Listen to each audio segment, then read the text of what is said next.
Good morning, student. Today is 2nd of June and we will discuss our next topic, that is thalassemia.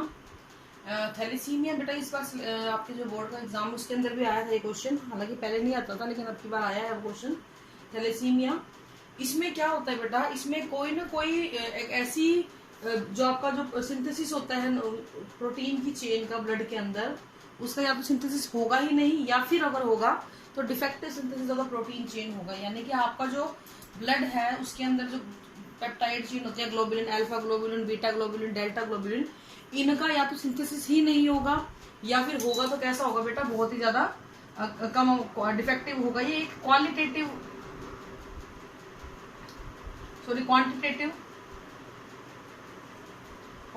Disorder है,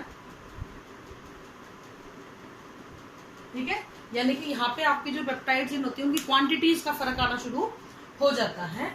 it is an autosomal recessive disorder. बेटा कल हमने बात की थी, वो भी एक ऑटोसोमल रिसेसिव डिसऑर्डर ही था, सिकल सेल एनीमिया, ये भी एक ऑटोसोमल रिसेसिव डिसऑर्डर ही है।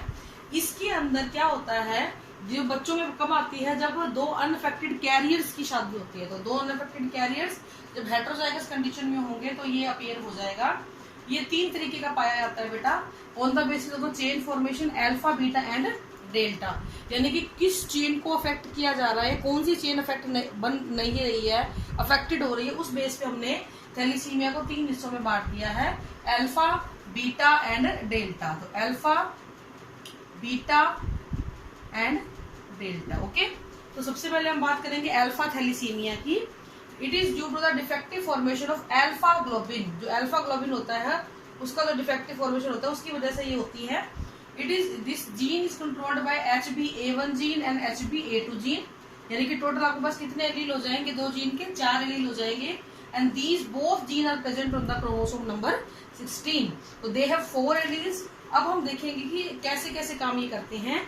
अगर इन 4 में से पर्सन के पास एक एलील डिफेक्टिव हो तो ये एक साइलेंट कैरियर होता है, मतलब जल्दी से अपने आप को शो नहीं करेगा।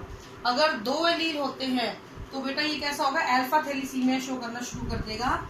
3 एलील होंगे तो बंदे में जो इंडिविजुअल है उसमें एनीमिया, जॉइंटिस, पीलिया या बोन डिफॉर्मेशन आना शुरू हो जाएगा।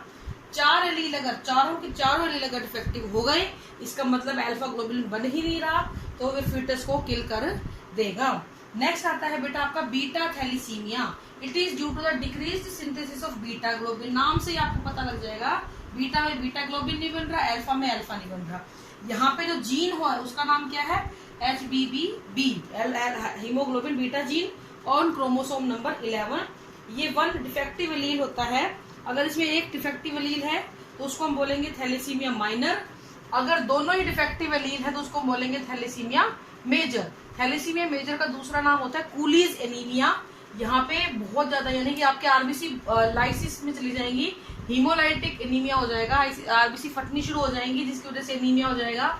आपका कार्डियक एनलार्जमेंट, हार्ट जो है वो काफी बड़े साइज का हो जाएगा और आपकी बोन्स के ऊपर भी बहुत ज्यादा इफेक्ट इसका आएगा। स्केलेटल डिफॉर्मिटीज देखने को मिलती हैं। डेल्टा थैलेसीमिया बहुत कम देखा जाता है। इसके लिए जो रिस्पॉन्सिबल जीन है वो है HBD और प्रेजेंट इन क्रोमोसोम नंबर 11। अब यहाँ पे देखना थैलेसीमिया मेजर और माइनर कब कब आते हैं। Thalassemia minor is due to the heterozygous condition and thalassemia major is due to the homozygous condition. तो बेटा थैलेसीमिया पे अगर नोट लिखना आता है तो आपको ये सारी बातें वहां पे बतानी पड़ेंगी। मैं दोबारा से रिवाइज करती हूँ। थैलेसीमिया में जो ब्लड के अंदर चेन्स होती हैं, पेप्टाइड चेन्स, उनका डिफेक्टिव सिंथेसिस होना शुरू हो जाता है, यानी कि वो प्रॉपर्ली बन नहीं पाती हैं। अल्फा, बीटा और डेल्टा चेन होंगी, जो भी इफेक्ट होगी उसी के हिसाब से उसको डिजीज होनी शुरू हो जाती हैं।